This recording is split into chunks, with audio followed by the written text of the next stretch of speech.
en direct. Surtout qu'ils ont changé leur truc ces temps, donc je ne sais pas si ça joue un rôle. Ça me fatigue un peu. OK, on est live en Facebook maintenant. Meeting is now streaming. Hello everyone. Maintenant pour de bon, parce que tout à l'heure je l'ai dit, mais on était en train de streamer sur YouTube. Je suis une quiche technologique, mon Dieu Seigneur. Bon, ça m'a fait plaisir de vous retrouver tous avec ces trois dames qui m'accompagnent aujourd'hui. Donc, je vais rapidement vous expliquer quel est l'objectif de ce live, pourquoi nous avons décidé de le faire. Et ensuite, je vais vous présenter mes invités d'aujourd'hui et puis on va s'attaquer à notre sujet du jour. J'ai vu que vous avez laissé un tas de questions, donc on va essayer de les aborder d'une façon ou d'une autre, ne vous inquiétez pas. Si vous êtes en train de regarder cette vidéo en replay, notez-le dans les commentaires. Et si vous avez des questions que vous voudriez que l'on aborde ensuite ou que vous voudriez peut-être qu'on lui dédie une petite formation ou autre, n'hésitez pas à les laisser dans les commentaires. Okay? Alors, aujourd'hui, le sujet que j'ai choisi pour aborder avec mes trois collègues que vous voyez à l'écran et que je vais vous présenter très rapidement est celui de comment aborder le thème natal, comment aborder la lecture d'un thème astral. Alors, c'est vrai que quand on travaille en tant qu'astrologue et qu'on a affaire avec différentes personnes qui viennent nous voir parce qu'elles ont des questionnements de type personnel, professionnel et même métaphysique, spirituel, eh bien, on se rend compte qu'il y a des tendances dans les personnes qui n'arrangent pas vraiment ou qui n'aide pas à faire un vrai travail d'intégration de l'information qu'il y a dans le thème astral.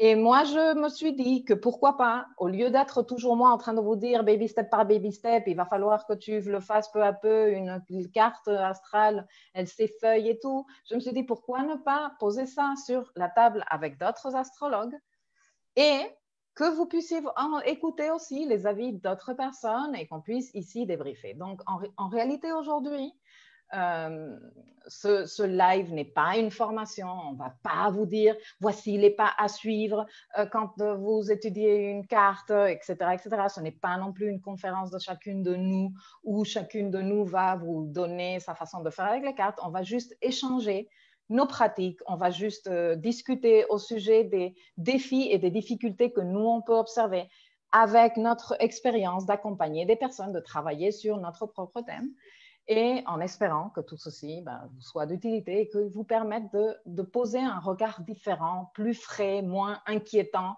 moins exigeant de résultats, moins demanding, je ne sais pas comment on dit ça, exigeant, ouais, exigeant. Donc voilà, en espérant que l'info vous soit utile. Et donc, je passe vous présenter maintenant Shirley, qui est donc à côté de moi, en haut. Shirley, en plus d'astrologue, a un long parcours dans ce qui est le travail social et l'accompagnement des personnes. Et donc, voilà, elle est ici pour discuter avec nous. Bonjour, Shirley. Salut, Shirley. Ensuite, en dessous de Shirley, nous avons Annick. Annick est également astrologue et elle a un très, très, très long parcours dans le monde de la pharma, jusqu'à ce qu'elle en a eu marre. Bon, pas entièrement parce qu'elle a un petit orteil dans le monde de la pharma encore et qu'elle s'est dit je vais essayer de aider les gens à se soigner autrement. Voilà, donc je vous partagerai également, quand je publierai cette vidéo sur YouTube et dans mon blog, je vous partagerai leur page Facebook ou leur site web pour que vous puissiez aller, si ça vous intéresse, voir ce qu'elles font, ce qu'elles publient, etc., etc. Finalement, nous avons Flavia. Hello. Voilà, qui elle aussi est astrologue et journaliste en même temps. Elle aime beaucoup écrire, elle a d'ailleurs écrit plusieurs bouquins et elle a participé à la rédaction de tous les contenus par écrit en astrologie du site astrothème.fr. Voilà. Donc, bienvenue les filles. Merci. Je vais voir si tout marche bien sur Facebook parce que je vais te dire un truc, je ne me vois pas. Je ne sais pas, j'espère que tout se passe bien. Mais si je ne me vois pas sur l'écran et qu'il y a des personnes qui posent des questions au cours du live, je ne suis pas au courant. Nous, on te voit, nous. Ouais, nous, c'est parfait, on te honnêtement. voit bien. Je vois les 4 vignettes. Après, Ouais. Oui, mais vous me voyez sur Zoom. Vous ne me voyez pas sur Facebook. Ah, oui, exactement, oui. Ok. Voilà, Détail. donc bon, déjà, voilà, je me suis trouvée. Nous avons déjà plusieurs commentaires. Nous avons Valérie qui dit tout marche bien, on te voit, il y a 1 minute. Nous avons Frédéric, nous avons Muriel, nous avons, bon, tous les commentaires vont à toute vitesse. Et je ne sais pas pourquoi je n'arrive pas à les voir, mais c'est pas grave. En tout cas, ça fonctionne. Oui, exactement. Ouais, en tout cas, ça fonctionne. Du coup, commençons, mesdames. On va faire un petit tour de table parce que c'est une table ronde. On va faire un petit tour de table. Attendez. Parce que ma vidéo sur YouTube s'était lancée, donc je m'écoutais moi-même faire les présentations. On va faire un petit tour de table en disant, s'il fallait que vous choisissiez un seul objectif pour l'astrologie, pour cette discipline, quel serait l'objectif que vous choisirez? Elle sert à quoi? Quelle est la fonction principale de l'astro d'après vous? Je laisse prendre... Sachez tout le monde qu'on ne s'est pas préparé, hein. Tout le monde était stressé. Je n'ai pas fait mon speech et j'ai dit non, spontané. C'est moi qui vais poser les questions. Spontanément, moi, ce qui me vient, c'est connaissance de soi. Parce qu'à partir de là, on peut faire beaucoup de choses, prendre des décisions plus alignées avec qui on est quand on sait qui on est. Donc, pour moi, s'il y avait une chose, un peu réducteur, mais une chose, tout à fait. Ce serait forcément, ouais. Connaissance de soi. Voilà. Ok. Moi, mes autres invités? Pardon. Ouais. Vas-y, compris. Moi, ce serait, c'est un peu dans le même ordre d'idée, mais ce serait évolution. Parce que je pense qu'on a tous un peu pas mal d'expériences d'astrologue. On a commencé un peu à essayer de mieux se connaître. Et en fait, au fur et à mesure de la pratique, on arrive un peu peut-être à comprendre comment on fonctionne et puis à voir nos défauts, puis à essayer de les corriger et donc à progresser, mais à évoluer. Très bien. Et toi, Annick? Ben moi, je rajouterais le mot liberté, parce que pour moi, l'astrologie, c'est vraiment un outil de liberté. Voilà, c'est vraiment arriver à casser ces chaînes qui nous empêchent d'être réellement nous. Clair. Voilà, et je pense que le mot liberté, c'est quelque chose. Alors peut-être parce que je suis très uranienne, hein, je suis ascendant Verseau, donc voilà. Liberté, c'est quelque chose de fondamental. Avec un Venus Star Point dessus, Seigneur. Voilà. Donc ça vibre énormément, mais je pense que voilà, savoir qu'on peut reprendre la main sur sa vie, et voilà, pour moi, c'est vraiment quelque chose de fondamental qu'amène l'astrologie. Bon, bah, c'est super. Connaissance de soi, évolution et libération, liberté, avoir la liberté d'être soi. Je pense que quand on parle d'authenticité, on est là, on est dans ce arrêter de faire et se permettre d'être qui nous sommes. Personnellement, l'astrologie m'a énormément réconciliée avec moi-même, avec ces parties d'ombre de moi que je jugeais trop sévèrement. Et c'est véritablement chouette. L'astro, entre autres, hein, pas que l'astro, l'étude de l'astro avec le travail sur soi, le développement personnel, mes thérapies, mais l'astro a été un chemin pour moi de réconciliation, de devenir ma meilleure copine, tu vois, d'avoir en moi une complice véritable. Et c'est quelque chose que moi, j'aime transmettre aux personnes, d'arrêter de se faire la guerre intérieure et d'accepter de s'accompagner différemment. Donc voilà, super, mesdames. OK, en tant que, disons, exploratrice dans l'astrologie, quelles ont été vos plus grosses erreurs que vous voudriez quelque part prévenir les personnes qui sont aujourd'hui en train de travailler sur leur thème et que vous auriez souhaité éviter ou que vous vous seriez mieux porté, parce qu'on va dire aussi que depuis la perspective évolutive, il n'y a pas véritablement d'erreur. Il y a des choses que l'on fait qui nous apprennent d'autres choses. Mais quels seraient les trucs à éviter d'après vous en fonction de votre expérience? J'aurais tendance à dire d'être trop glouton et de vouloir tout avaler en même temps. C'est juste pas possible. C'est juste Pourquoi? Pourquoi, Annick? Parce qu'on n'est pas prêt. C'est vraiment un chemin d'évolution. Il faut intégrer, il faut expérimenter, il faut observer autour de soi ce qui se passe. Il faut voir la résonance extérieure. Il faut vraiment, je dirais que ça se déguste un thème astral. Et ça se déguste toute une vie.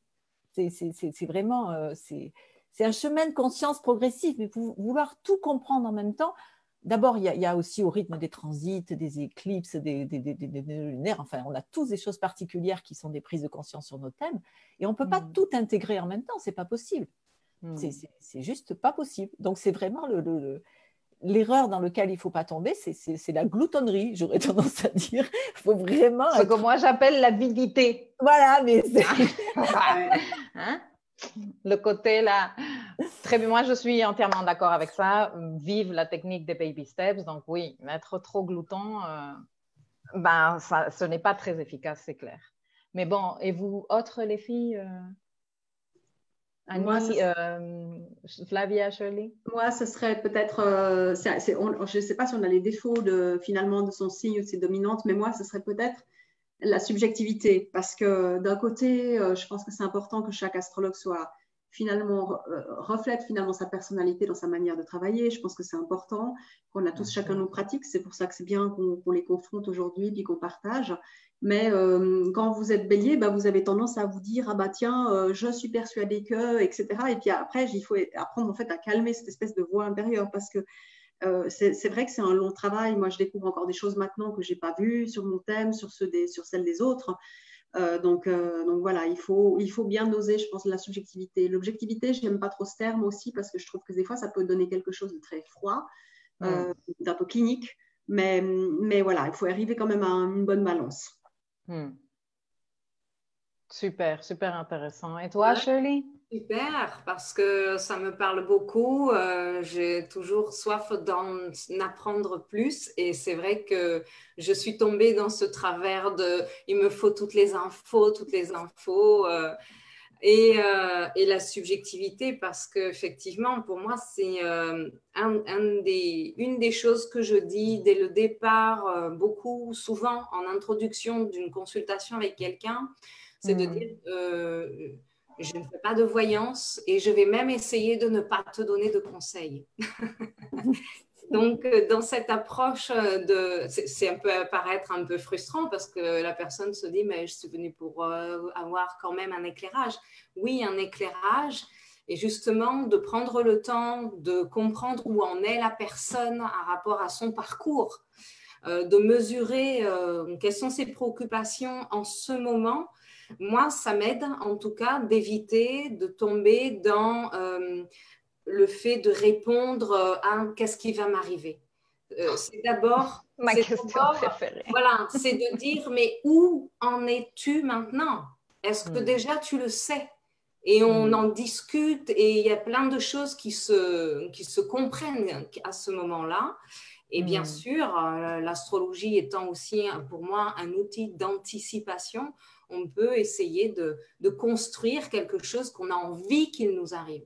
Donc pour moi, pour résumer, ce serait voilà, d'éviter d'être dans le conseil, ou d'éviter d'aller chercher dans le thème une réponse toute faite, parce que ce serait mes représentations mentales, comme parle Flavia très bien de cette subjectivité, alors que cette forme que peut prendre l'avenir du consultant ou de la personne qui étudie son thème, c'est à elle à construire son image de cet avenir. Et cette représentation mentale-là, avec sa culture, son histoire, ce qui est important pour elle, ses valeurs, ce n'est pas mes valeurs à moi en tant qu'astrologue que je vais coller à son avenir.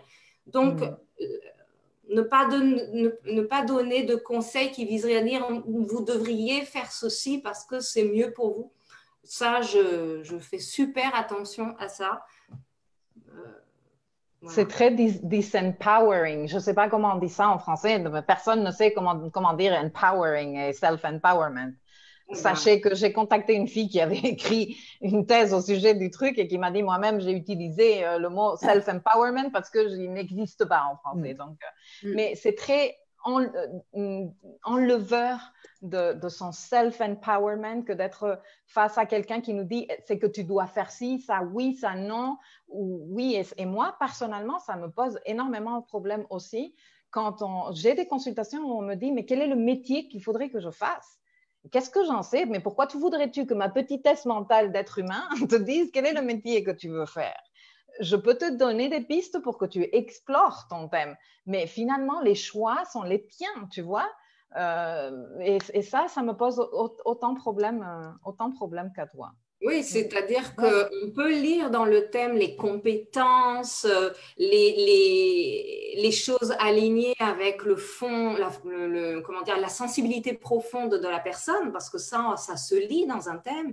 Mais ces compétences, elles sont transposables sur une dizaine de métiers possibles. Donc, le métier, avec la structure, le lieu où tout ça peut se prendre forme, ça appartient à l'histoire de la personne qui se projette. C'est la fameuse projection subjective. Et il faut rendre le pouvoir à la subjectivité de l'autre. C'est ça. Oui, c'est pour ça que je parle de voie d'autonomie et de liberté, en fait, pour moi, l'astrologie. Ouais. Moi, je suis persuadée aussi que finalement, le thème astral, il est tellement riche parce que bon, on prend peut-être les planètes de base du système solaire, puis après, il y a tout ce qu'on a découvert aussi après par la suite, les astéroïdes, aussi d'autres choses. Des points mathématiques. Que finalement, peut-être qu'on a des talents qui risquent de rester en veilleuse. Ça, je suis persuadée. Donc, il faut arriver peut-être à les détecter pour arriver peut-être à les creuser comme s'il y avait un trésor qui était sous terre et puis qu'on doit arriver à le trouver pour apprendre à l'utiliser. Donc, c'est peut-être dans ce sens-là aussi que c'est important de faire finalement un travail à deux aussi avec le client, qui finalement, s'il est juste que réceptif, ça ne donnera rien. Il faut qu'il apprenne en fait à devenir, qu'on ait une relation complètement interactive. Je pense que c'est comme ça que ça fonctionne le mieux. Je suis d'accord. Et donc, l'astrologue devient un peu le partenaire, non? Qui t'aide à voir les choses que tu ne vois pas ou que tu as du mal à quelque part comprendre pour justement pouvoir te projeter différemment dans l'avenir. Bon, moi, je vais parler de mon expérience à moi et de la plus grosse erreur que j'ai faite. Alors, moi, je parle beaucoup de baby steps, à presque 50 balais que j'ai aujourd'hui, mais je n'ai pas toujours été baby steps, bien au contraire.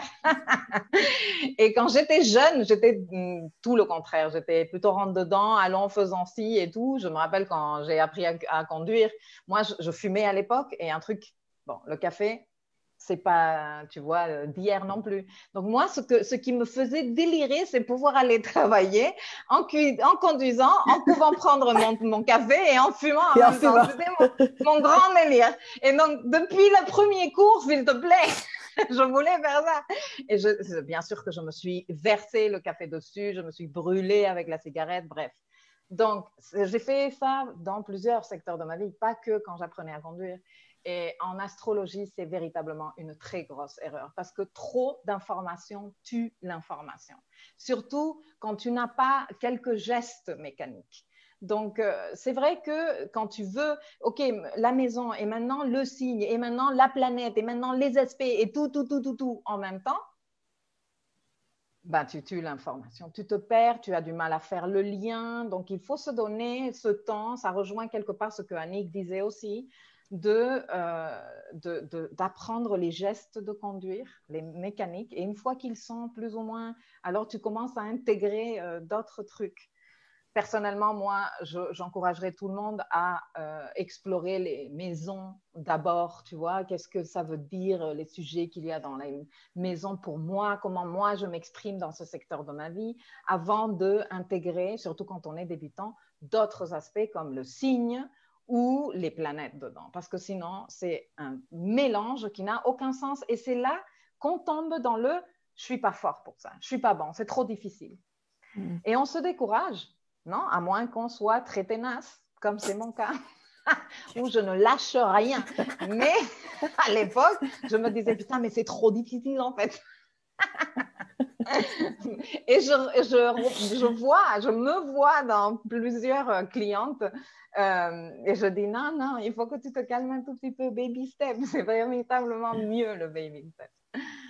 Enfin, bon, je voulais également vous poser la question on va aborder aussi votre top 5 ou votre top 3 des trucs que vous faites par défaut quand vous abordez un thème. Quand vous ouvrez un thème, est-ce que vous avez votre petit rituel? Non, je pense que en espagnol, il y a une petite phrase qui dit cada maestrillo tiene su librillo, qui est chaque maître, chaque prof a sa petite méthode et chaque astrologue a la sienne. Donc, ce serait bien de les partager avec les filles et les garçons qui nous regardent aujourd'hui. Et peut-être comme ça leur donner des idées. Ah bah tiens, moi j'aurais jamais pensé à regarder ça parce que je fais toujours par défaut ça. Non, c'est toujours inspirant. Mais avant d'aborder ça, je voudrais également savoir, d'après vous, quels seraient les défis les plus grands quand on est en train de travailler avec son thème? Et entre-temps, je regarde un peu, je vous laisse réfléchir et moi je regarde parce qu'il y a beaucoup de participation, c'est super cool. Tu veux dire quand on cherche à comprendre son propre thème? Exactement. Les défis les plus grands, c'est d'intégrer chaque fonction psychologique représentée par les planètes. Est-ce que c'est de cet ordre-là ta question? Ouais. Que pour toi, quelles sont les plus grandes difficultés quand tu travailles avec ton thème? Avec mon thème à moi? Bien sûr, parce que là, on est en train de parler à des personnes qui non seulement sont, peut-être il y a des astrologues dans l'audience sur YouTube, et je suis sûre que, pardon, sur Facebook, et je suis sûre que sur YouTube, il y a aussi plein d'astrologues. Mais je ne parle pas nécessairement à l'astrologue, je parle à l'individu qui se cherche comme nous tous, qui est un chercheur, explorateur de sa vie, et qui utilise le thème pour justement dire, OK, qui je suis, quel est le plus grand, ou quels sont les plus grands défis que moi, que je vous dirais pouvez qu'un des plus grands défis serait d'intégrer les projections. Oui, c'est clair. Oui, mais est-ce que… C'est-à-dire, non, mais explique-le, Annick, explique-le. Voilà. Mais en fait, c'est bien que les gens… Voilà. Voir les autres… Puisque les mécanismes de projection, en fait, il faut savoir que quelque part, tout ce qui chez l'autre nous irrite profondément ou nous fascine, parle de nous. Si ça nous laisse relativement indifférents, voilà, c'est que ça ne nous concerne pas. Mais par contre, si ça nous fait, je dirais, vibrer dans un sens ou dans un autre, c'est-à-dire qu'on ne supporte pas ou que vraiment on admire et qu'on est comme ça, c'est à nous que c'est une partie de nous que ça vient montrer. Et ça, je trouve que c'est très difficile de l'intégrer. De dépasser ce de truc, dépasser c'est ça. l'autre et ce n'est C'est pas l'autre, moi. voilà, c'est toujours de dire c'est l'autre, ou je suis mal dans ma vie, c'est l'autre parce que l'autre m'a fait ça. Oui, ok, mais ce que je vois chez l'autre, pourquoi ça me dérange autant? Qu'est-ce que ça vient dire? C'est toujours ce chemin de revenir à soi. Qu'est-ce que ça vient me dire à moi? Et ça, je trouve, voilà. D'abord, c'est un chemin de profonde humilité, parce que des fois, ce qu'on voit, on fait ah non, c'est juste pas possible, c'est pas moi ça. Moi, jamais. Moi, lui, c'est un gros con, mais moi, non. C'est juste un gros con, mais moi, jamais. C'est clair. Ben si. Ben si. Et je trouve que, pour moi, c'est une des plus grandes difficultés. Qui, en même temps, est bien jolie après, parce que c'est en traversant cette difficulté, en ayant le courage de te regarder autrement, que tu développes également une compassion et une disponibilité pour l'autre très jolie. Oui. Très jolie. Ah ben, c'est un travail qui se voit tout de suite dans notre relationnel d'ailleurs, parce que ça génère un relationnel beaucoup plus harmonieux. C'est là où on voit qu'on fait ce travail-là et qu'on y va vraiment et qu'on plonge là-dedans. Mais plonger, c'est pas toujours facile. C'est dur, c'est dur. Et vous les filles, Flavia? Alors moi, je pense que c'est quelque part un peu les contradictions quand même, parce que je crois qu'il y a quand même peu de monde qui a un thème astral qui serait tout d'un bloc et où finalement il n'y a pas quelque chose qui se dénote. Et après, de trouver dans quelle mesure on arrive peut-être à équilibrer ces énergies, c'est délicat. Et puis, je pense qu'au bout d'un moment, quand on se connaît, puis qu'on a fait son thème, puis surtout quand on a appris à l'intégrer, on s'aperçoit que peut-être dans certains cas, on a tendance peut-être à aller plus dans une direction. Et puis, il faut essayer de peut-être de calmer ce genre de pulsions. Et c'est toujours un travail qui peut avoir ses contraintes, ses lourdeurs, ses frustrations, etc. Mais bon, après, oui, c'est une espèce de dialogue avec soi-même, en fait. Donc, on entend des fois peut-être plusieurs voix différentes. Et puis, il faut arriver, en fait, à leur donner un peu, finalement, la parole à toutes. Super intéressant. Je suis Je ne sais pas qu'est-ce que vous hein. pensez, tout le monde qui est en train de nous regarder, mais je trouve ça très riche, cet échange. Ça fait quelques minutes qu'on est en direct. Oui, dis-moi. Donc, moi, un des principaux défis dans le thème astrologique, c'est, comme je disais, d'intégrer les planètes, c'est-à-dire de les incarner soi-même. Moi, j'en suis encore à essayer d'intégrer Saturne. Donc, j'ai des Saturniens autour de moi. Et dans cet effet de projection, eh bien, justement, j'apprends en les regardant faire, j'apprends et je trouve qu'ils ont des qualités que je souhaiterais. Donc, il y a certainement un besoin chez moi de travail et de maturité à gagner pour intégrer cette planète qui est Saturne, hein, pour prendre un exemple. Donc, voilà, un des défis, effectivement, c'est d'intégrer chaque planète. Et aussi, moi j'ai remarqué aussi que on est des femmes, on évolue, enfin on est des femmes et des hommes, et on évolue et nos besoins à 15 ou 25 ans ne sont pas les mêmes, et aujourd'hui, passé la quarantaine, c'est pas les mêmes, etc. Et je trouve qu'il y a vraiment cette notion d'évolution que tu évoquais tout à l'heure, Flavien. Elle est lisible également dans le thème à la mesure de ce qu'on est capable de voir, de décortiquer. Et on ne va pas réussir à voir, hein, on en parlait un petit peu des fois entre nous, on ne réussit pas à voir ce qu'on n'est pas, pour lequel on n'est pas mûr en fait d'accepter de le voir. Et donc, j'ai découvert des aspects de mon thème, alors que je suis astrologue, alors que j'adore l'astrologie depuis des années. Et Milkaya, tu m'as appris des choses sur Venus Point, là. J'ai appris des tas de choses et je me dis, mais c'est formidable l'astrologie parce que en même temps que je me découvre et je découvre la personnalité et l'évolution des personnalités des gens, mais je m'aperçois que voilà, que même de mon thème, je ne sais pas tout. Donc ça, moi, je reste passionnée complète. Et concernant l'évolution de la personnalité, j'ai remarqué qu'on pouvait être dans des parties de notre thème comme un refuge. C'est-à-dire que, par exemple, si je rencontre même une autre astrologue qui me parle de moi, elle va me dépeindre, elle va me parler de ma personnalité. Et là où je trouve qu'elle est très juste, c'est en réalité là où moi, j'excelle et je suis dans ma zone de confort. Et en réalité, c'est un refuge. Et ce dont elle pourrait me parler ou quand je découvre des choses dans mon thème, moi toute seule, eh bien, je découvre des aspects de moi que j'aimerais, mais que je n'assume pas, que je n'aime pas et que je prétends ne pas avoir ce problème-là. C'est-à-dire qu'en même temps, dans l'évolution de ma personnalité ou d'une personnalité qu'on peut lire dans un thème, il y a aussi une grille de lecture de ces moments où on peut basculer vers un peu plus de conscience. Il y a des facteurs, des points astro, des codes astro, comme tu dis si bien, Milka, que ça, là, en ce moment, c'est vraiment le bon moment pour enclencher vers un élargissement d'une conscience de soi ou de pas mal de choses. Et ça, je l'ai vécu dans mon corps, dans mon ressenti. C'est un vécu. C'est pas juste une réflexion intellectuelle.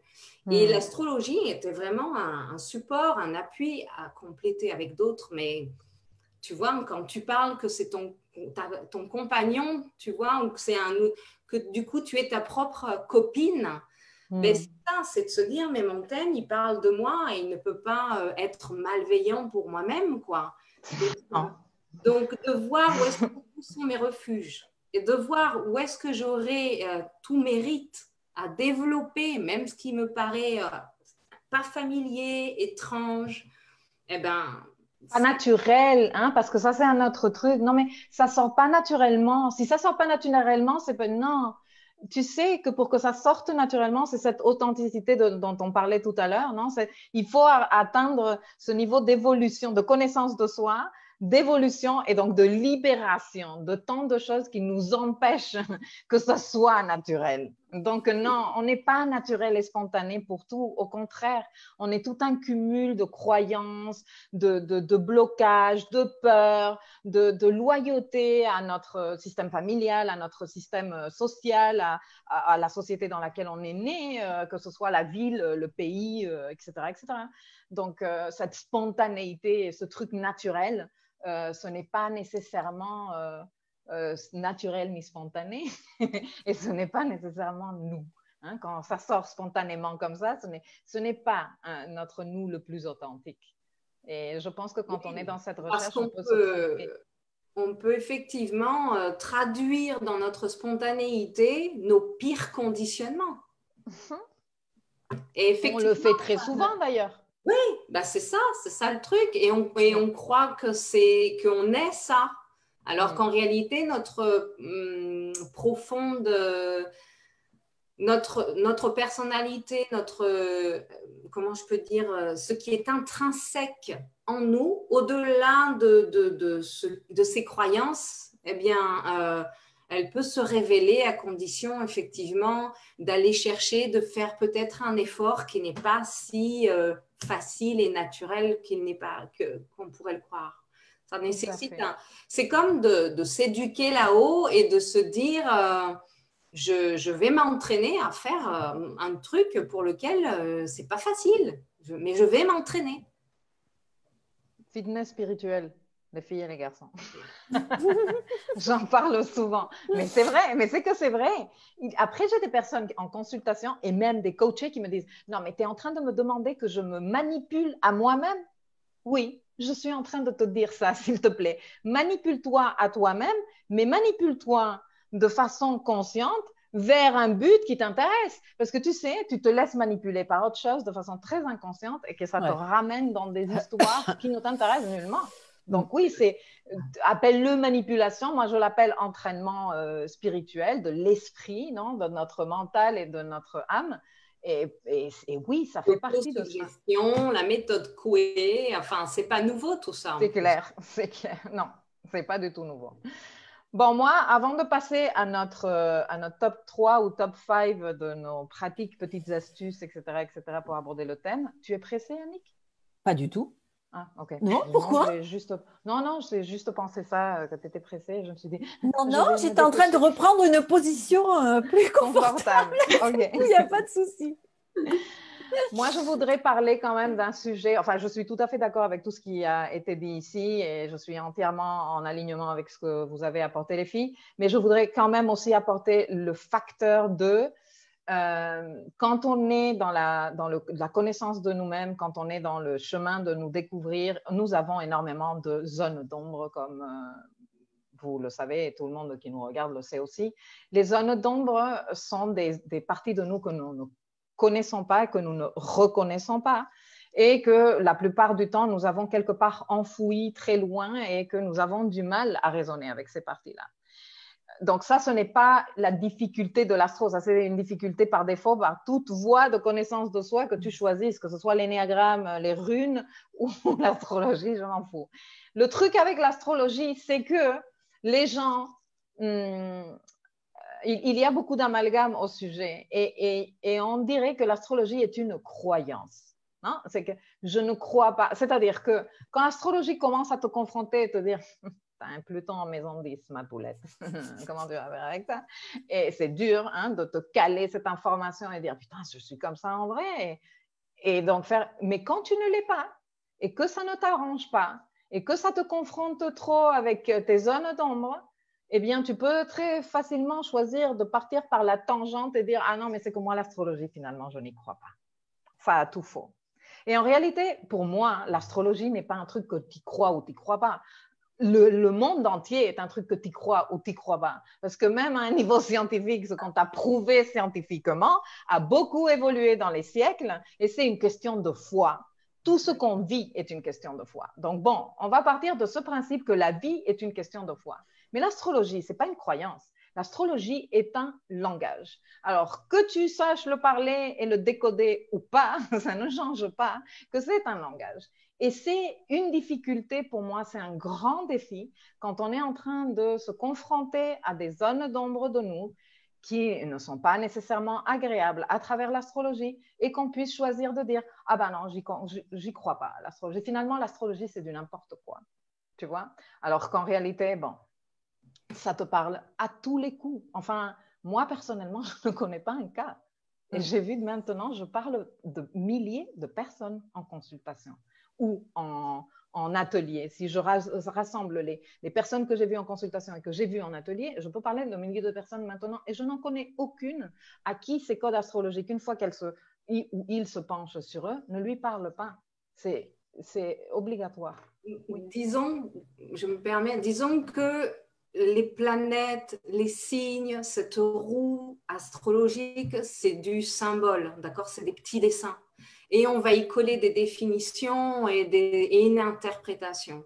Et c'est sûr qu'on peut faire dire ce qu'on veut à ces petits dessins-là. Et je pense que quand les gens se défendent en disant « mais moi, l'astrologie, je n'y crois pas », quelque part, moi, j'entends derrière, je n'ai pas envie de donner du sens à ces petits codes, à ces petits dessins-là. L'interprétation, voilà. Mais s'ils vont utiliser la psychologie, c'est également de l'interprétation des modes de comportement, etc.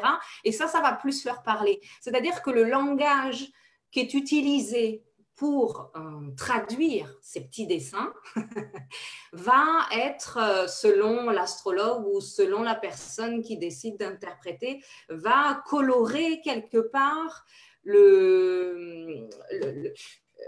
comment je peux dire, va donner envie ou va parler, va titiller la sensibilité de l'autre en face ou pas. Parce que il s'agit d'une grille de lecture du monde, mais symbolique. Et donc, on peut y coller un peu ce qu'on veut, quelque part. Il faut le dire aussi. Et qu'il y a des gens qui y collent des trucs, voilà, que moi, ça ne me parle pas, par exemple, tu vois. Je ne vais pas les croire, eux. Ce n'est pas en l'astrologie que je ne crois pas. C'est en cette façon de parler de l'astrologie. Et donc, si tant est qu'il y a une différence à faire, ce serait celle-ci. Pour toute personne, c'est de se dire, voilà, j'ai un outil, comme il en existe plein d'autres, de lecture du monde. Et mais moi, ce langage-là me parle ou ce langage-là ne me parle pas. Ou le message que cette personne véhicule dans ses publications, dans ses livres, dans ses, j'en sais rien, dans ses cours, ça me parle ou ça ne me parle pas. Mais c'est pour ça que le travail d'introspection, je le dis et je le redis et je le redirai jusqu'à je serai en train de mourir, je dirai l'introspection, le carnet et la plume, s'il vous plaît. Mais c'est que c'est super important parce que comment toi tu te positionnes face à quelque chose si tu ne te donnes pas 2 secondes de dire attends, comment ça me parle ce truc moi et comment je le situe en moi tout en sachant que je suis un être humain, donc je vais développer certaines résistances aux trucs que je juge mauvais, incorrects, répressibles, etc., etc. Voilà. Donc, et dans cette compréhension de mon côté humain, faire de l'introspection et voir comment je raisonne moi avec ça, c'est ultra essentiel. C'est ultra essentiel. Et puis, il ne faut pas hésiter à s'en référer à son bon sens. Tu vois, quand tu as quelqu'un en face qui te dit vous êtes comme ci, vous êtes comme ça, il va vous arriver ci, il va vous arriver ça, réveillez-vous, quoi, réveillons-nous. Prenons notre pouvoir et disons non, attends, qu'est-ce que tu me racontes? Qui mieux que soi sait. Donc, je pense qu'effectivement, il y a des langages qu'il faut s'écouter, hein, comme tu disais. Voilà, il faut s'écouter un peu et ajouter un peu de bon sens et on peut rencontrer de très bons interprètes de l'astrologie. Et je pense qu'à la base, il faut aussi se poser la question si on veut réellement s'engager avec soi. Parce que c'est un travers aussi qu'on va trouver aussi dans toutes les formes de psychothérapie ou quoi que ce soit. Combien de gens s'enfuient dès que ça commence à gratter un petit peu, hein. Voilà. Exactement. Et l'astrologie, c'est pareil. L'astrologie, à partir du moment où on va voir effectivement les parts d'ombre, ce qu'on ne veut pas voir en nous, c'est très facile de dire non mais attends, l'astrologie c'est nul, moi, hop, voilà. Tout ça, à l'origine, c'est de l'engagement avec soi. Et je crois qu'on peut tout témoigner, on n'est pas tombé dans l'astrologie par hasard. On a vu sur notre chemin de vie combien ça nous a ouvert des portes, libéré de plein de choses, arriver à se rapprocher le plus possible de notre être authentique parce qu'on s'est engagé. Et s'il n'y a pas cet engagement… Moi, j'ai l'impression qu'en fait, effectivement, pour reprendre l'idée de la croyance, j'ai l'impression qu'on peut avoir ce genre d'attitude chez certaines personnes qui veulent ou pas savoir ce qu'il en est, parce qu'en fait, finalement, c'est vrai que l'astrologie, c'est vertigineux, parce que c'est un outil qui permet de se poser des questions existentielles. Donc, du coup, on va se demander si la personne qui est en face, elle a un pouvoir fou, si elle sait l'avenir, si elle va pouvoir lire au plus profond de vous. Donc moi, c'est aussi des fois un truc que je dois faire, c'est quelque part apprendre à, je ne sais pas s'il faudrait dire dédramatiser, mais rendre l'autre personne en face qu'elle ait confiance, quoi, qu'elle sache qu'on ne va pas non plus lui asséner un coup sur la tête et lui dire c'est comme ça et pas autrement. Et puis, oui, parce que les gens, ils arrivent en consultation avec de l'appréhension. Hein. Oui, c'est ça. Ils disent j'ai un tout petit peu peur. Pourquoi t'as peur? N'aie pas peur, sois contente. Parce que quand même, dans notre société, en tout cas en France, pour le pays que je connais, il y a quand même beaucoup ce schéma qui consiste à dire qu'il y a un sachant et il y a celui qui ne sait pas. Et on voit bien que les mœurs, les mentalités évoluent énormément depuis longtemps, mais encore plus en 2020. Tu m'étonnes. Même vis-à-vis de la médecine, où on se dit, enfin, moi j'ai toujours posé beaucoup de questions, et face à un médecin, un homéopathe ou un médecin généraliste, je lui demande toujours pourquoi ce médicament. Et c'est pas, tu as travaillé dans la pharmacie, Annick, et tu vois, les gens, ils prennent leurs médicaments, mais il y en a combien qui vont s'intéresser à ce qui est sur ordonnance? C'est pour ça que je parle de responsabilité personnelle, de reprendre sa responsabilité. Et il sait mieux que moi. Et ça, faut briser ça. Ça, il faut rendre un petit peu la capacité critique. C'est la Vierge qui parle là, t'as vu? Grave. J'aurais même tendance à dire surtout en ce moment. Hein, voilà, de l'esprit critique qui vise à dire, bon, je ne suis pas médecin, mais j'ai le droit de savoir ce qu'il y a dans ce médicament et qu'est-ce qui est attendu comme effet dans mon corps. Ou bien en astrologie, bon, il y a, parce que c'est vrai qu'il y a l'idée qu'il y a ceux qui fréquentent, qui vont voir un astrologue, mais ils n'ont pas le désir d'apprendre l'astrologie. Non. Ils ne sont pas dans cette attente. Ils veulent juste comprendre. Je vais faire mon tricotage toute seule, tu vois. Ils n'ont pas envie de ça. Ils sont venus pour avoir une réponse immédiate. Et c'est là que la posture de l'astrologue, elle est lourde de responsabilité parce que tu ne peux pas en 1 heure ou en 2 heures dévoiler quelque chose que la personne devrait mettre plusieurs années à intégrer. Alors, qu'est-ce que tu fais? Ou tu lui dis, ou tu lui dis pas, ou tu lui fais comprendre, ou tu l'amènes sur une voie. Et en tout cas, il va repartir avec des informations. Et ce qu'il va en faire, on ne sait pas trop. On ne sait pas trop. Sauf s'il nous fait un retour et qu'il y a un suivi, qu'il y a un accompagnement, qu'il y a un coaching. Là, tu vois des étapes, tu vois des choses.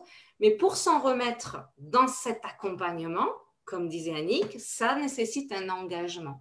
Donc, moi, je dirais une chose. Si on a envie d'apprendre l'astrologie, ben, faites-vous plaisir parce que c'est franchement un outil, c'est exponentiel de plaisir et de ah, mais ça, je ne le savais pas. Ah, mais ça va s'ajouter là. Voilà, moi, j'adore. Donc, franchement, vous allez vous éclater. Mais si vous n'avez pas le désir d'apprendre l'astro, eh bien, c'est accepter d'être accompagné pendant un petit temps dans votre vie, que ce soit 1 mois, 2 mois, 3 mois, 1 an, je ne sais pas, mais c'est quoi 1 année dans sa vie pour intégrer des aspects de sa personnalité qui vont nous permettre de se libérer, d'être plus soi-même. Et voilà, donc une consultation ponctuelle, elle fait du bien, mais après, tu vois, après. Ouais, c'est vrai que sur une consultation, on ne peut pas tout livrer, tout ce qu'on a abordé ici. Mais bon, là, on est plus en train de parler à ces personnes qui sont en train de se chercher elles-mêmes à travers leur thème de naissance en explorant, etc., etc. Donc, je vous propose, je fais traîner pour le top 5 des best practices, mais je vous propose de faire un tour, parce qu'on a plusieurs commentaires, Et ensuite, aborder les questions qu'on nous a laissées les quelques questions intéressantes qu'on nous a laissées sous le post où j'annonçais le live d'aujourd'hui. Et après, on clôture avec nos best practices. Ça vous va? Yes. Ouais, ok. Alors, bon, nous avons plein de bonjours de Muriel, de tout le monde, de Sandrine, de Aurélia, de moi. Donc, première, je fais Donc, la première question, c'est moi, j'aimerais comprendre mieux Chiron, la blessure de l'âme, pour moi, en Poisson, maison 5, maison du Lion. Ce n'est pas un sujet que l'on va aborder aujourd'hui, Aurore, mais on va avoir des formations sur Chiron si ça t'intéresse de les faire avec moi. Et sinon, peut-être qu'à un autre moment, on décidera, mais ce n'est pas véritablement le sujet d'aujourd'hui. Je continue de lire. Andrea qui dit et toi, Milka, c'est quoi l'objectif de l'astro selon toi?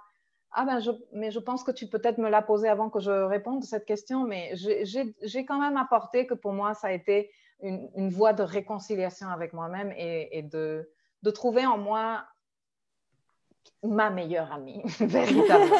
Et donc, c'est beaucoup plus chouette parce que tu n'es jamais seule. Bon, déjà, Gémeaux, tu n'es jamais seule. Tu n'es jamais seule. Parce que j'ai une coloc ici là-dedans, mais encore moins depuis que je me suis réconciliée avec moi-même, tu vois.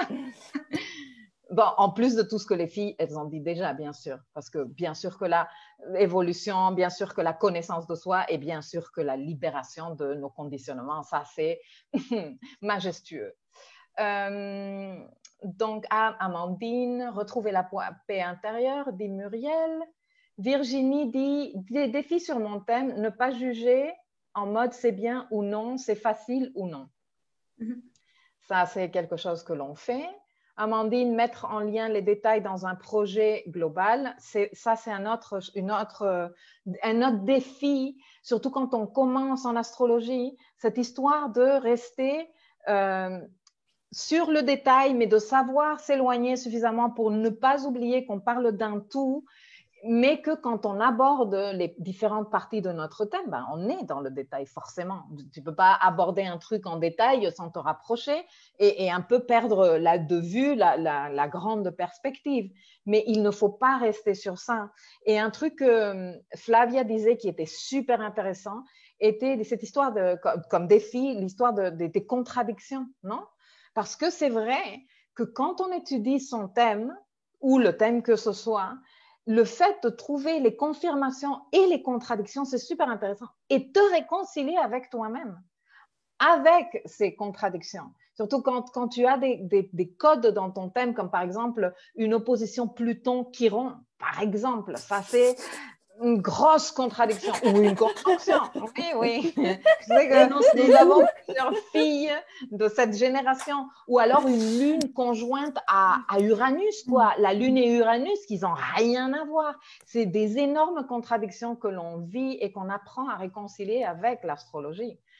Et dans ce truc-là, nous, on a tendance à se polariser et à rester soit dans le détail, soit dans le trop global, soit dans je suis la Lune, soit je suis Uranus, soit je suis Chiron, soit je suis… Bon, Chiron, on n'est jamais trop, mais bon, peut-être que je suis Chiron ou sinon je suis totalement Pluton. Et ça, ben, ça ne nous permet pas d'avoir cette idée de globalité et l'astrologie nous permet justement de nous réconcilier dans ces différences. L'œuf de Phénix a dit bonjour, merci YouTube, j'ai vu le live là-bas. Excuse-moi, c'était une erreur de ma part, je suis technologique. En astro-humaniste, nous pratiquons 4 niveaux de conscience, tout à fait. L'œuf de Phénix dit, le secteur 12 est-il lié au véritable soi? Question intéressante. J'ai envie de vous poser la question, de faire un tour de table. La maison 12, maison énigmatique et mystérieuse. Et pour moi, c'est là où se situe mon Saturne que je dois intégrer. Alors les filles, est-ce que pensez-vous que le secteur 12 est lié à ce véritable soi? Quelle serait votre question? Moi, je m'aventure si vous voulez, spontanément.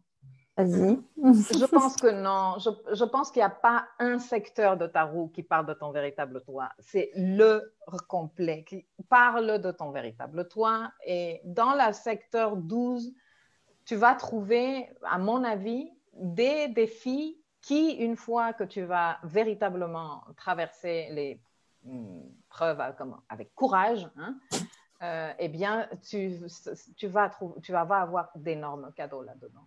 Donc, ce qui se trouve en maison 12, pour moi, parle d'un des plus hauts niveaux de défi. Les 3 maisons d'eau, à mon avis, sont les plus difficiles. Mais c'est trop difficile de généraliser parce que aussi où se trouve Chiron, aussi où se trouve Pluton, elle est où Lilith, le nœud sud, il est où, conjoint à quelle planète, tu vois, c'est tellement de choses. Je ne dirais pas un secteur, mais je vous laisse, peut-être vous avez quelque chose à apporter et à enrichir à la personne qui se pose des questions sur la maison 12.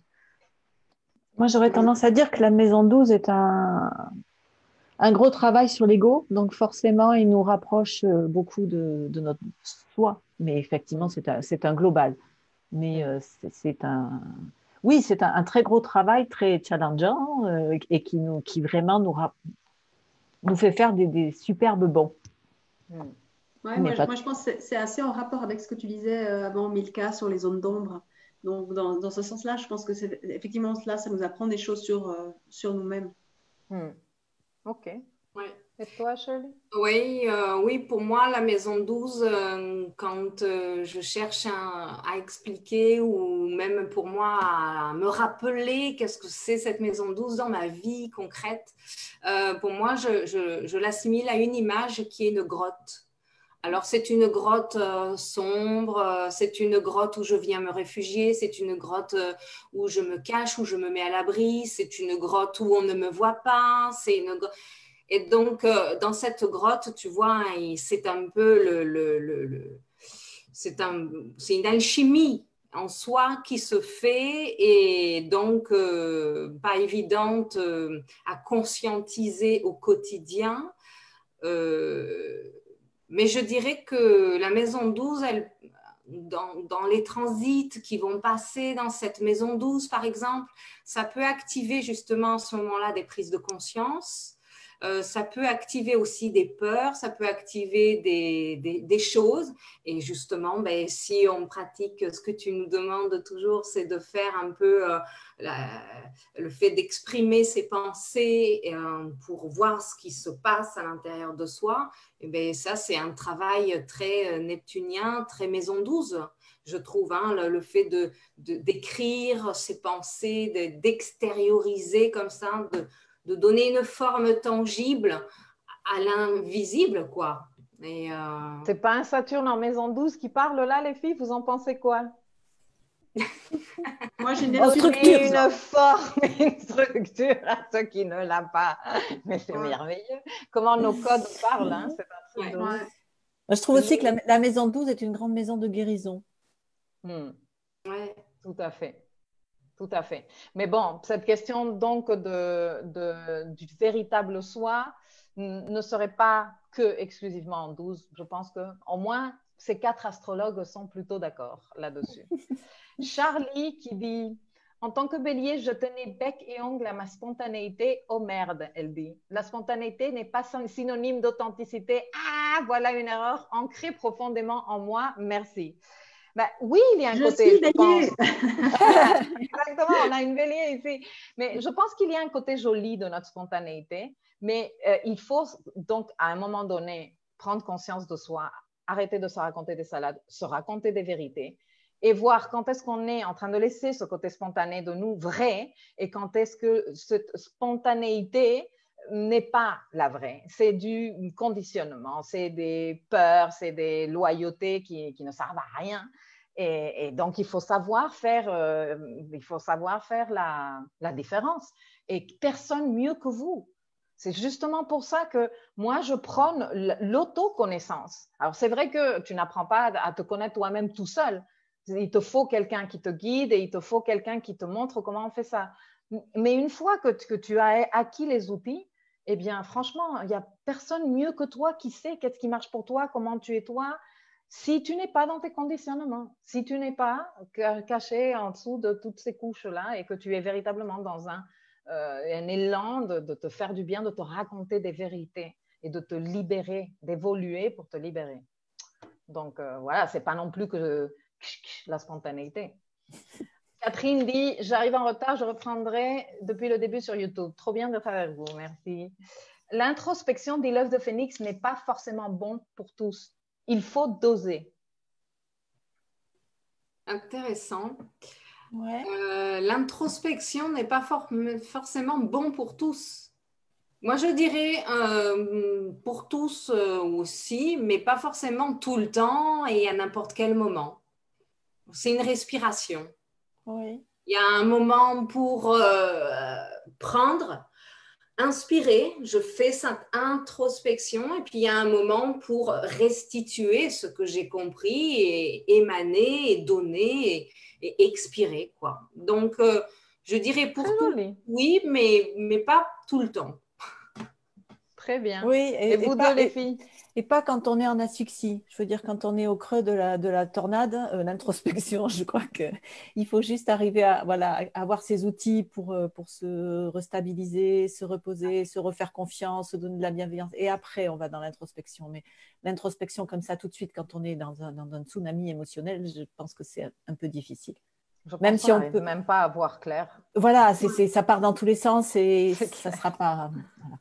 Voilà. Moi, je dirais l'introspection, alors je dirais plutôt comment, parce que je pense que c'est toujours utile, mais effectivement, il ne faudrait pas que ça paralyse l'action quand même. Alors, je ne dis pas qu'il faut super valoriser l'action, je vais encore passer pour une bélier. Le bélier. Je pense qu'effectivement, si on se dit, oh mon Dieu, je n'ai pas encore intégré, je n'ai pas compris, donc je ne fais rien, j'ose pas, etc. Après, finalement, on ne fera plus rien, on va rester paralysé sur une chaise. Et ça, c'est aussi, alors dans ce sens-là, je comprends que ce serait un peu... à mettre un peu de côté à certains moments. Ok. Personnellement, moi, je pense que l'introspection se fait une fois que tu es sorti de la vague émotionnelle et qu'il y a des outils pour faire la sortie de la vague émotionnelle. Il n'y a pas très longtemps, en consultation, je recommandais à une fille le carnet du deuil, qui est un excellent livre. Je te le recommande. La plupart du temps, quand on est dans une vague émotionnelle, on est pris par quelque chose qui s'est terminé, par quelque chose que l'on a perdu, par quelque chose, et on n'arrive pas à faire de l'introspection. Et ce carnet du deuil te mène très, très, très joliment, très facilement à travers des exercices introspectifs, mais pas tellement mentaux, mais plutôt à travers l'expression créative et tout ça. Franchement, je le recommande à tout le monde. Et ensuite, bien sûr, ne pas oublier l'introspection parce qu'on a tendance après à se contourner. De genre, c'est que maintenant je me sens mieux et si j'y vais là-dedans, ça va faire mal et non, laisse tomber, je le laisse enfouir comme ça, je ferai introspection après. Non, à un moment donné, sache que si tu ne t'occupes pas de ces choses-là, elles vont revenir dans ta vie. Sache-le, c'est pas une menace, mais c'est vrai que voilà. Quand tu parles de carnet du deuil, tu parles du deuil aussi au sens symbolique ou bien c'est vraiment quelqu'un qui aurait perdu un proche et puis qui doit... Elle le gère à un niveau symbolique, mais à un niveau très pratique et très concret aussi. Elle est excellente. Franchement, moi, j'ai été interpellée par ce livre. Je me le suis acheté sans avoir à faire un deuil. Je l'ai trouvé génial, ce livre. Je le recommande à tout le monde. On a tous quelque part un deuil à mi-chemin. Ah oui. Donc, fais-toi plaisir. Et oui, puisque toutes les transformations, mutations, donc quelque chose se termine et engendre la vie en même temps. On se le garde pour la phase scorpion. Exactement. Attendez, je vais vous dire bien les coordonnées, comme ça, c'est bien fait. Attendez une seconde.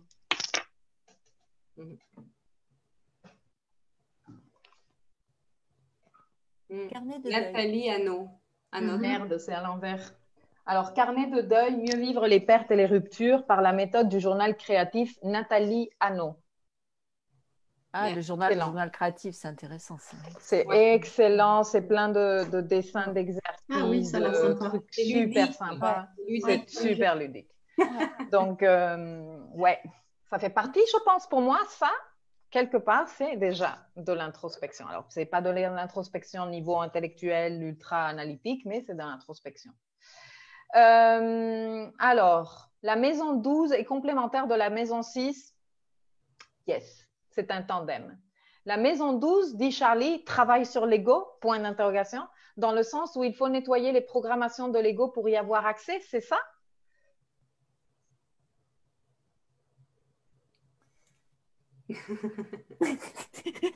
Non, mais donnez-nous quelques secondes pour réfléchir, les filles, hein, parce que voilà, quoi. Pour moi, c'est le mot contradiction qui me chagrine, mais sinon, dans le principe de l'axe 6-12, pour moi, c'est vraiment une continuité. C'est-à-dire que dans ton quotidien, tu prends soin de toi, tu améliores tes connaissances de toi ou de tes connaissances tout court, tu vas vers quelque chose qui vient peaufiner un peu les contours de ta personnalité en maison 6. Et le résultat va se faire sentir en maison 12, va se faire sentir dans tes valeurs, dans ta foi, dans ta capacité à intégrer le monde. Je fais par analogie Vierge-Poisson aussi, l'axe Vierge-Poisson. Donc, si je m'accepte comme je suis, mais que je tends vers un meilleur de moi-même, Vierge maison 6, eh bien, en découlera une tolérance et un accueil de l'autre tel qu'il est.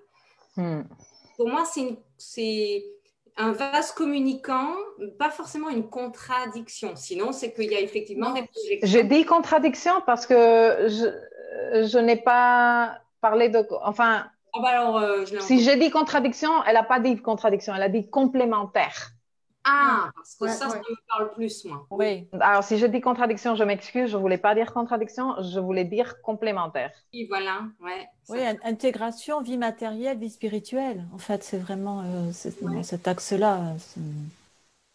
Vie spirituelle et puis dissolution, peut-être dissolution de l'ego un peu. Voilà, je parlais quand même de dissolution de l'ego pour monter un peu sa conscience. Je veux dire, être peut-être… Ça n'enlève pas du tout la matérialité, mais vivre la matérialité avec une autre conscience.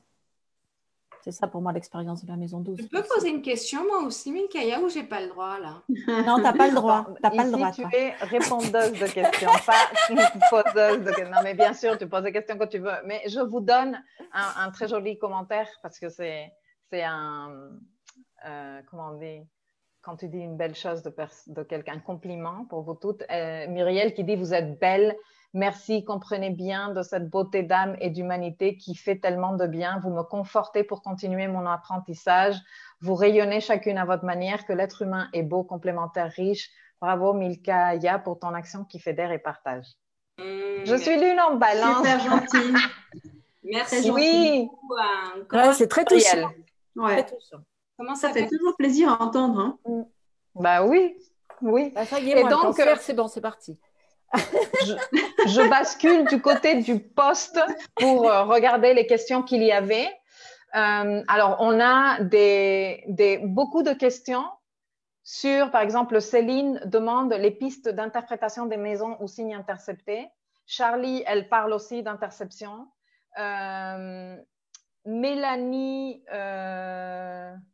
non, Mélanie, elle parle d'autre chose. Donc, sachez, les filles et les garçons, que mon calendrier de formation pour d'ici la fin des rétrogradations de Mercure et de Mars, donc pratiquement la fin de la saison Scorpion, sort ce soir. Il est planifié pour 20h20 heure de la Réunion, donc 18h20 heure d'aujourd'hui. Il est claffi de super bonnes choses dont on va avoir besoin, des outils merveilleux et tout, dont on va aborder le sujet des interceptions, des signes interceptés, des maisons à double cuspide, des planètes qui sont dans les signes interceptés. Et on ne va pas l'aborder ici parce que c'est quand même un sujet à part. Okay? Ensuite, il y a Mélanie qui… il y a Nicole qui demande comment interpréter une lune à 29 degrés en bélier, influence bélier ou taureau. Ça, c'est encore un sujet qui sera traité dans mes formations. 3 séances sur le 29e degré. Nicole, tu es dans le programme, tu pourras regarder. Ensuite, j'ai Mélanie Battistel qui demande je souhaiterais savoir comment trouver, ça m'a fait trop plaisir de le lire ce matin parce que j'étais à fond dedans dans ces derniers jours en train d'organiser ça. Savoir comment trouver ma voie, notamment professionnelle, grâce à la lecture de mon thème. Il y a 8 séances de formation prévues au cours des semaines qui suivent sur ce que j'ai décidé d'appeler l'astrologie de l'épanouissement perso et de l'épanouissement pro. Et donc, je t'invite, Mélanie, à te joindre à nous si tu ne l'as pas fait déjà. Et donc, là, si vous voulez, on aborde les autres questions qui me paraissent quand même assez intéressantes. Il y a beaucoup de questions qui sont sur la taille des maisons, Donc, est-ce que ça change une maison grande d'une maison petite?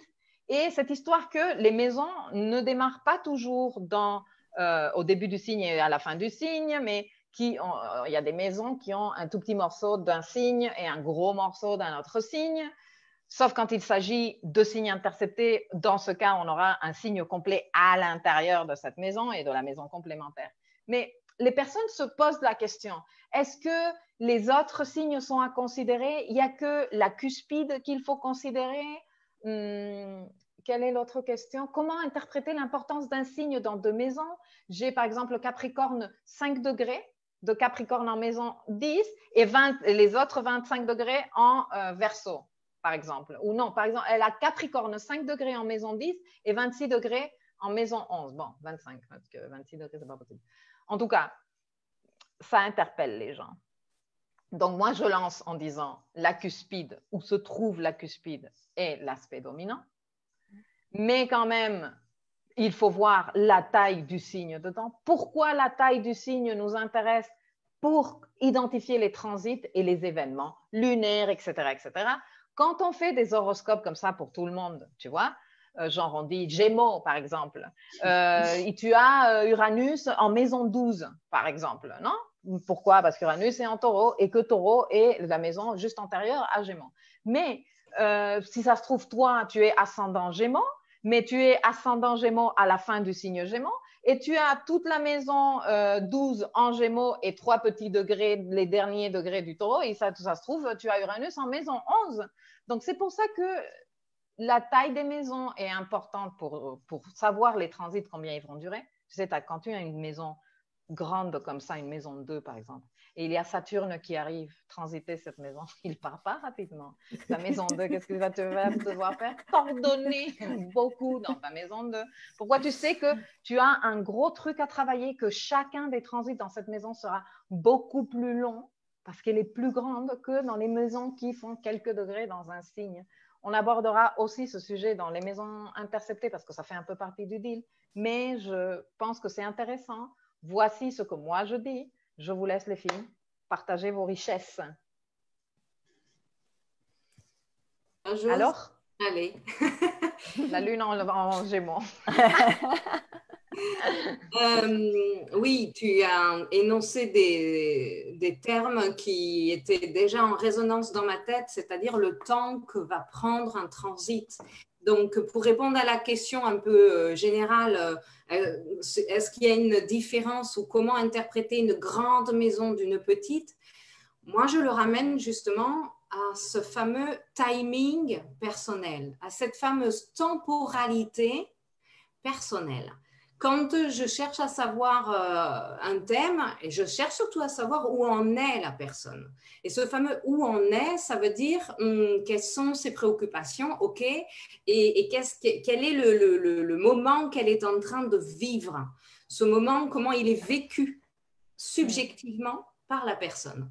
Et ça, je mets encore pour le moment un peu à part les événements, parce que c'est interactif. On va ressentir quelque chose en fonction d'un événement, mais le même événement face à 5 personnes, elles vont le ressentir différemment.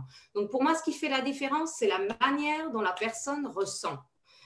Et cette temporalité, elle s'exprime à travers, effectivement, entre autres, le temps que va mettre un transit dans la maison 2, dans la maison 5, en fonction des degrés qui séparent la cuspide de la maison précédente et la cuspide de la maison suivante. Ce temps-là. Donc, si on considère de base qu'on est avec une signature astrologique et donc avec un potentiel à vivre, ça veut dire qu'on a toutes les armes, toutes les compétences, toutes les qualités et les défauts qui sont nécessaires pour intégrer la proposition, pour l'incarner, d'accord ? Quand à un moment donné, cette lune, ou la lune est très rapide, bon, elle va se balader de signe en signe, elle met 2 jours et demi. Si elle a 2 signes et demi ou 3 signes à visiter dans une même maison, ça veut dire que ce secteur d'activité-là, la personne, elle est née déjà pour travailler longuement avec ce secteur. Alors, la lune qui va mettre très rapide à faire un signe et puis après l'autre, à un moment donné, elle va impacter la subjectivité de celui qui porte cette grande maison. Maintenant, donc après, c'est interpréter, à comprendre, voilà. Est-ce que la personne, elle sait dire, non, mais moi, c'est vrai que ce domaine-là dans ma vie, c'est très important. Ça peut être la vie professionnelle, maison 10, ça peut être la maison 6, la vie quotidienne, ou la vie de famille. Moi, ce domaine d'activité-là, il est très important. Ou bien, elle n'en a pas conscience. Et toujours, sa vie la ramène à s'occuper de ce dont elle ne s'occupe pas. Donc, savoir où en est la personne, voilà, c'est un des aiguillages, c'est de regarder la taille des maisons, entre autres. Et dernière chose que je voulais dire, pour les maisons très courtes, est-ce que ça veut dire que le boulot, c'est les doigts dans le nez, c'est facile? Non, pas forcément. Pour moi, ça signifie qu'il y a 2 portes d'entrée, donc 2 cuspides dans le même signe. Il y a donc 2 façons d'intégrer les valeurs du signe. Il y a 2 énergies. Il y a un domaine d'activité qui s'enchaîne avec le suivant. Et tout ça fait une espèce d'approche un peu globale qui est à intégrer dans l'ensemble du thème. Mais il n'y a pas plus de facilité sous prétexte qu'il y a 2 cuspides dans un même signe. Et il y a une complexité qui consiste à dire j'ai plusieurs façons d'aborder les valeurs de ce signe-là. Voilà mon point de vue. Tout à fait. Et d'ailleurs, plusieurs façons. Enfin, je veux dire, plus une maison est grande et contient plusieurs signes, plus ça fait des sous-dominantes, je dirais.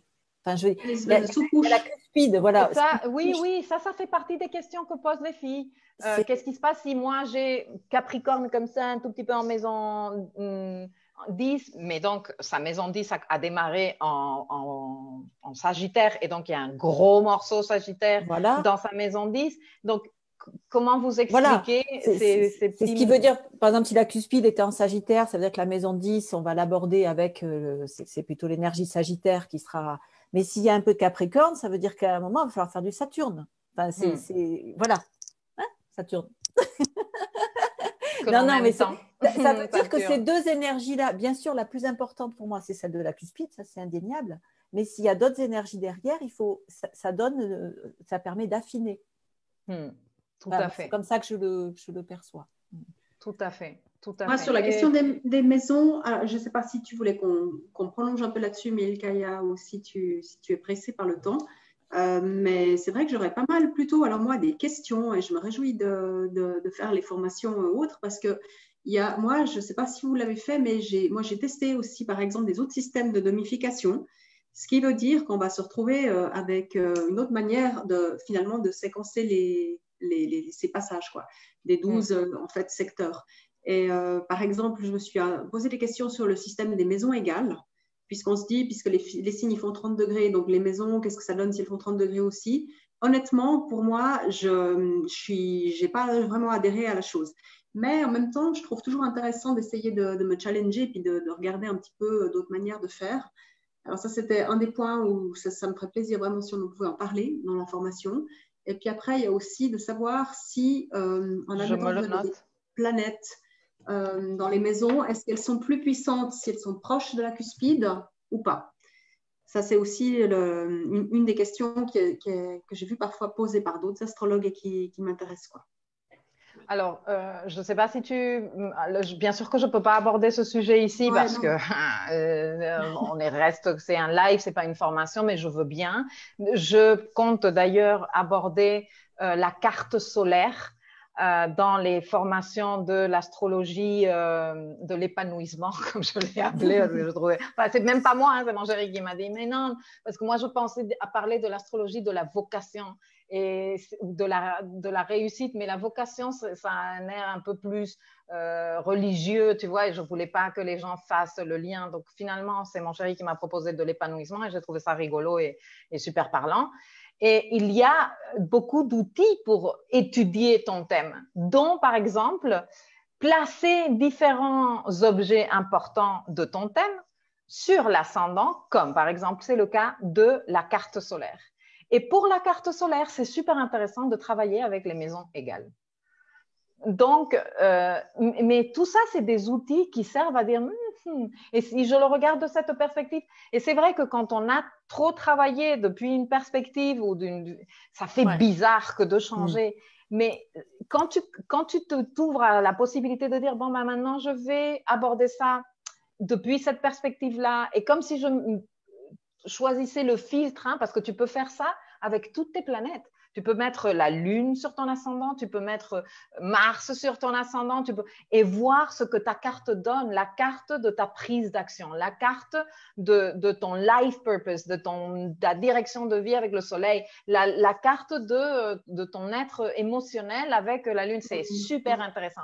Et dans ces cas-là, moi, j'aime utiliser le whole sign, la méthode whole signs. Pourquoi? Parce que c'est plus dans l'absolu. Et que la Placidus, pour moi, sert beaucoup à comprendre comme cette incarnation, qu'est-ce qu'on est venu faire dans tous les jours. La carte astrale, pour moi, elle sert beaucoup à ça, alors que la carte solaire sert à comprendre d'autres choses. Mais c'est un truc que je vais aborder dans les formations, donc si les gens sont intéressés avec ça, ce sera avec grand plaisir. Et ensuite, pour ce qui est des signes des planètes à côté des cuspides, c'est obligatoire que si une planète est près de la cuspide, quand je parle de près, moi je parle de 5 degrés d'orbe, cette planète, elle a quand même une influence dominante dans la maison concernée, obligatoirement. Ouais, donc tu les tires dans la maison d'après, éventuellement. Hein? Je les considère. Ouais. Moi, je ne suis pas absolutiste, ni je fuis j'ai presque tendance à les mettre dans les deux maisons, à la limite. Exactement. De considérer ce mais ça tu peut peux pas l'ignorer, tu vois. Ce qu'on ne peut pas faire, c'est dire, enfin, ce que moi je ne fais pas, chacun fasse ce qu'il veut, mais en tout cas, ce que moi je ne fais pas, c'est dire, ah ben non, là, il est passé dans la maison 4 parce qu'elle est à 2 degrés de la cuspide de la maison 4. Non, elle est en maison 3. Ouais. Mais si, comme je travaille beaucoup avec les progressions, ça devient technique. Je suis désolée pour ceux qui ne savent pas et j'arrête là de suite, je vous le promets. Mais comme je travaille avec les progressions et que la progression est un outil d'avancement et d'évolution et de progression de la carte, une planète qui est à 2 degrés de cuspide en progression, elle va se barrer de là. Donc, quelque part, on est venu pour cette évolution parce qu'on travaille toujours avec ce modèle de spirale d'évolution, que les planètes suivent un petit parcours, non? Et voilà. Donc, désolée pour le côté technique.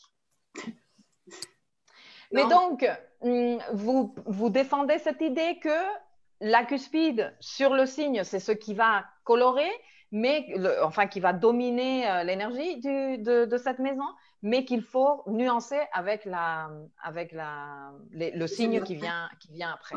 Oui. Oui. Okay. Et finalement, oula, non, finalement, non. Excusez-moi. Finalement, non. Il y a beaucoup de participation. Donc, Patricia qui dit « Hello à toutes, très heureuse de vous entendre depuis que je me passionne pour l'astro et aussi du coup pour moi-même. Je suis contente. Je suis très intriguée par ma maison 7 avec une Lilith en Gémeaux qui me sert un peu de boussole dans mes auto-analyses. Je suis en général très fascinée et curieuse de ce que je ne connais pas et de ce qui me donne un fort désir d'introspecter. » Mais ça, c'est cool, mais on ne va pas aborder ces sujets-là ici chaque jour. Salut!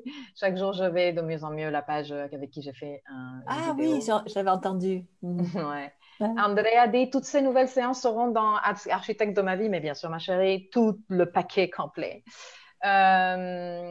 Toutes celles que tu as citées pour l'avenir, tout à fait, celles qui viennent, j'ai fait comme un package d'accompagnement pour la rétrogradation de Mars. Voilà, je me suis dit que autant annoncer le calendrier tout de suite. Par contre, dans le blog, je n'annoncerai pas, j'annoncerai juste mois par mois, hein, pour ne pas vous prendre la tête. Mais dans la plateforme, vous aurez accès à toutes les dates. J'ai partagé la vidéo. Youssef dit, j'ai partagé la vidéo sur notre page et on est en train de vous suivre en direct. Merci pour ce moment de partage. Salut, je vais de mieux en mieux la communauté de Youssef. C'est chouette. Et donc, génial, dit Patricia, j'ai hâte de reprendre ces formations qui aident à canaliser toutes les connaissances transmises. Il y a tant de choses qui font vibrer. Merci infiniment. Et si ça se trouve, et si on arrive à se mettre d'accord et j'arrive à convaincre ces dames que vous voyez, eh bien, peut-être qu'elles vont nous accompagner aussi à vous encadrer dans la plateforme, à faire des séances de pratique et d'accompagnement. Donc, on va voir. On va voir. On est en train de cuisiner tout ça. Bon. Donc, on a fait le tour. On a fait le tour de questions par-ci, on a fait le tour de questions par-là.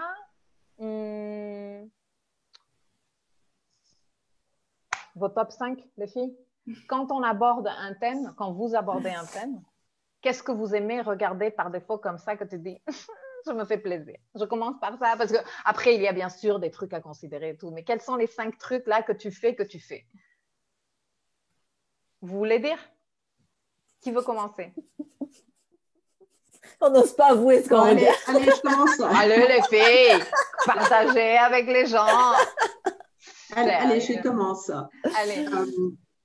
J'aime bien, en fait, finalement, regarder ce qu'il y a d'assez spécifique au moment de la naissance. Alors ça demande quand même à ce que la personne, elle soit précise au niveau du timing, parce que sinon, la théorie, elle ne tient pas, elle se casse la gueule. Et puis après, je me rabats peut-être sur d'autres choses. Mais disons que si c'est ça, je me dis que c'est toujours intéressant, parce qu'après, mettons qu'il y a des... Il suffit, par exemple, qu'une personne soit née maintenant, avec Mars, elle aura forcément Mars en bélier, que ce soit en septembre ou en novembre. Donc, si on interprète ça de la même manière, ça n'aura pas de sens. Donc, il faut en fait faire une espèce, déjà quand même un assez bon travail en amont avant d'arriver à voir ce qui est un peu spécifique. Moi, je suis née aussi une année d'ailleurs où il y a Mars qui faisait une longue station en Vierge. Donc, je connais bien la question. Ça, c'est un de mes types. Le deuxième serait peut-être effectivement quand même de donner la priorité à... J'aime bien les conjonctions, je trouve que c'est important. Alors c'est peut-être une manie personnelle, mais je trouve qu'en général quand il y a une conjonction, et surtout si elle est à quelque chose d'important comme le soleil, comme la lune, comme l'ascendant, c'est vraiment un truc où on va le sentir pratiquement en permanence. Donc ça, je passe jamais à côté, quoi. Et puis, après, la troisième chose, je l'ai dit un petit peu avant, c'est d'arriver à comprendre dans quelle mesure le thème en question, il va grosso modo dans une direction ou s'il est très contradictoire. Alors ça, je vais le voir peut-être s'il y a justement une personne qui a un ascendant qui est soit compatible par l'élément avec le soleil et la lune.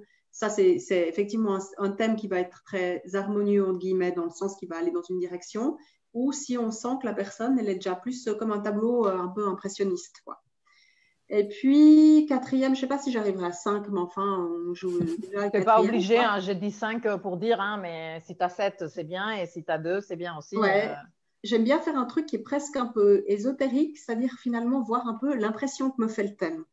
Mais grave, mais moi c'est ça que je fais tout. Je l'ouvre et je dis, ça me fait quoi de voir ce thème? C'est la première chose. Et toutes les questions qui me viennent en tête quand j'ai cette impression, je note.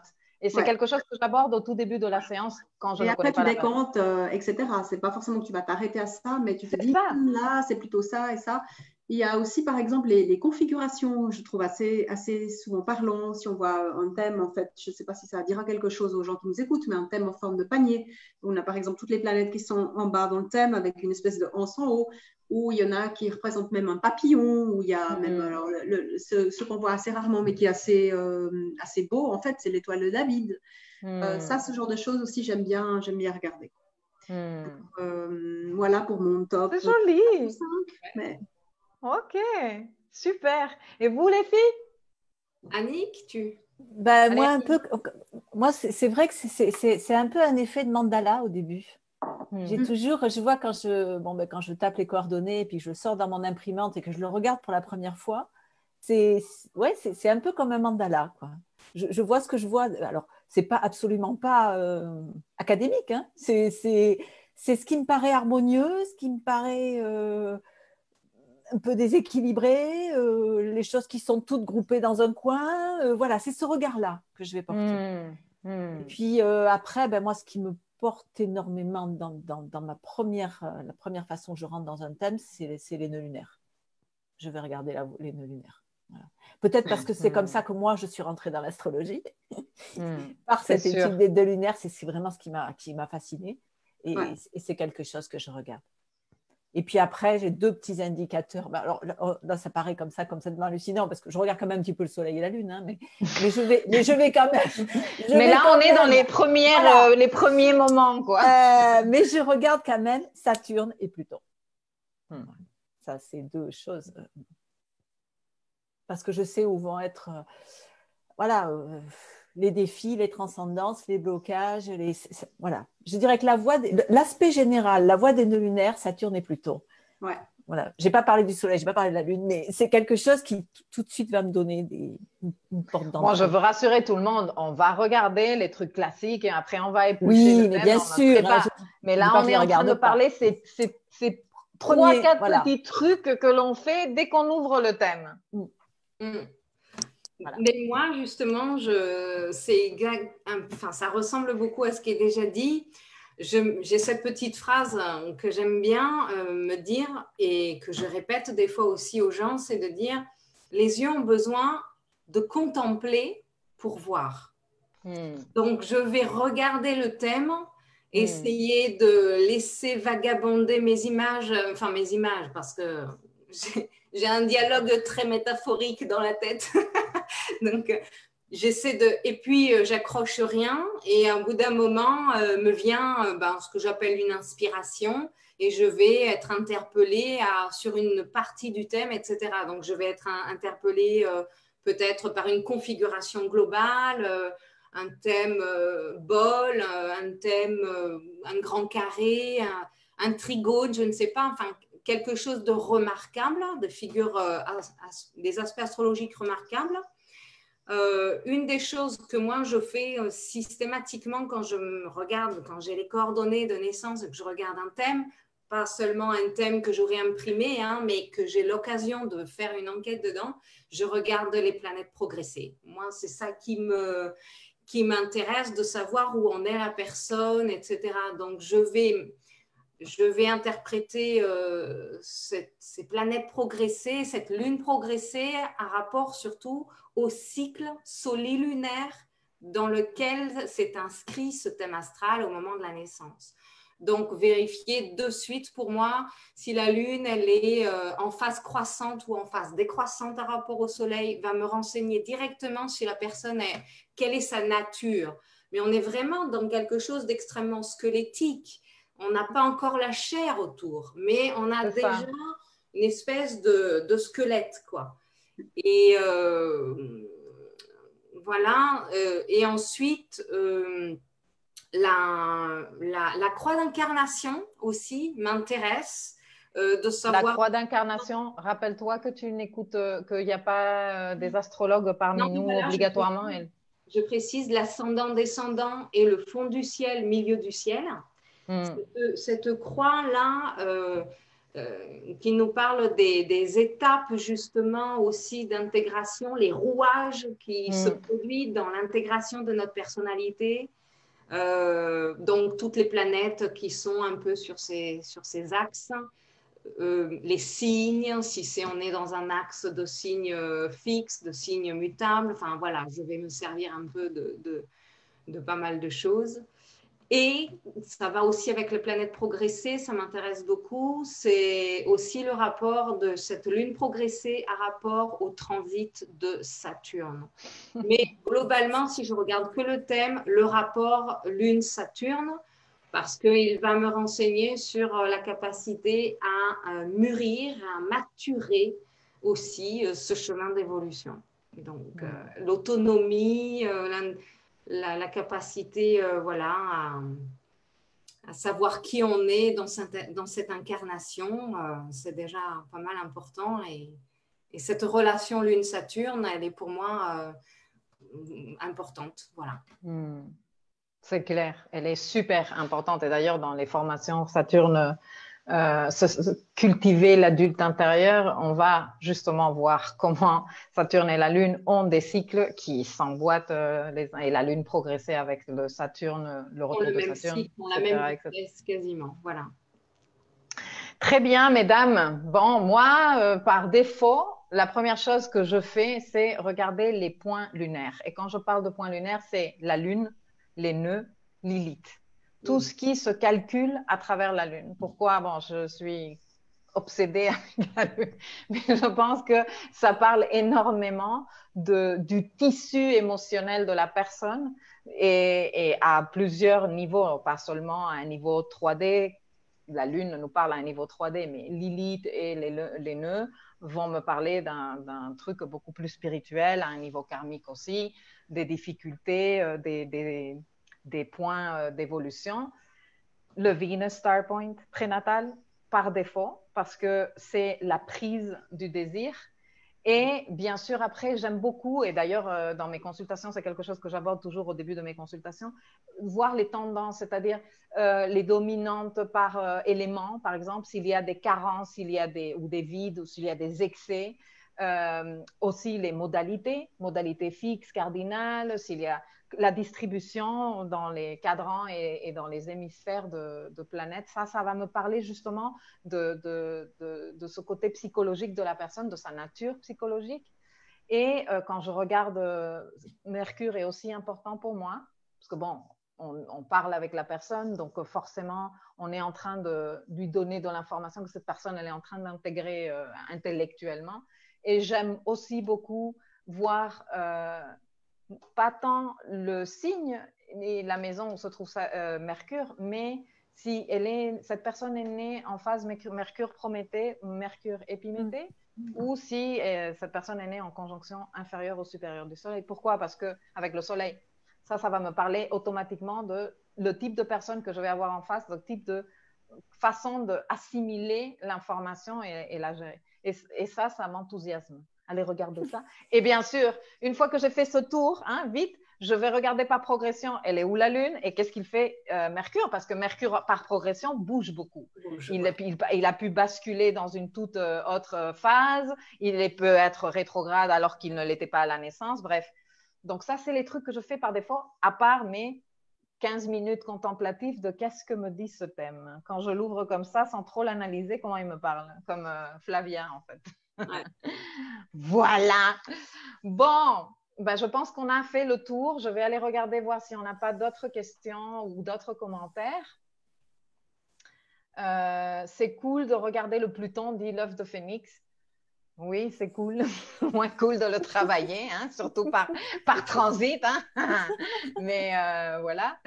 Donc, écoutez les filles, merci beaucoup de votre temps. Merci beaucoup de vos apports, de votre générosité, d'avoir voulu partager avec toutes ces audiences et ces communautés, parce qu'il n'y a pas que la mienne sur Facebook. Youssef nous fait aussi rencontrer la sienne, même si j'arrive pas à voir les commentaires de son côté. Tant pis, j'irai faire un tour dans sa page pour voir si je peux répondre à 2-3 questions.